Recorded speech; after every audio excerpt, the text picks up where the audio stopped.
আমি বিবাহিত হয়েও তোমার দিকে হাত বাড়িয়েছি কিসের জন্য জানো? শুধু একটু ভালোবাসা পাওয়ার জন্য। আমার কোনো টাকা পয়সা, গা ভর্তি গয়না, বড় বড় রেস্টুরেন্টে খেতে যাব, দামি দামি শপিং মলে গিয়ে শপিং করব, এটার জন্য তোমাকে আমি ভালোবাসিনি।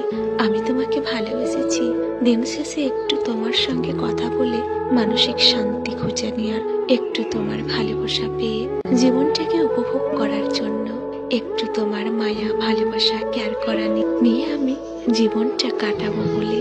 বিশ্বাস করো, সংসার জীবনে যদি আমার সুখ থাকতো তবে কখনোই তোমার দিকে হাত বাড়াতাম না। আমার সংসার জীবনে অবহেলা ছাড়ার কিছুই ছিল না। স্বামীর ভালোবাসা কাকে বলে আমি জানি না। বিশ্বাস করো, আমি স্বামীর ভালোবাসা ফেলে তোমার দিকে হাত বাড়াইনি। আমি হয়তো তোমাকে অসম্ভব ভালোবাসি, তোমার হয়তো মায়াই পড়ে গেছে। হয়তো তুমি ভাবতে পারো বিবাহিত মেয়ে হয়ে আমার মায়াই পড়েছে, মানে তার চরিত্র খারাপ। যে নারী স্বামী থাকতে দ্বিতীয় পুরুষের মায়াই পড়ে সে আবার কি করে ভালো হয়, তুমি এটাই ভাবতে পারো। তবে বিশ্বাস করো, আমি যখন তোমার মায়াই ভালোবাসায় পড়েছি তখন কোনো চরিত্র খারাপ বলে না, আমার স্বামীর ভালোবাসা ছিল না।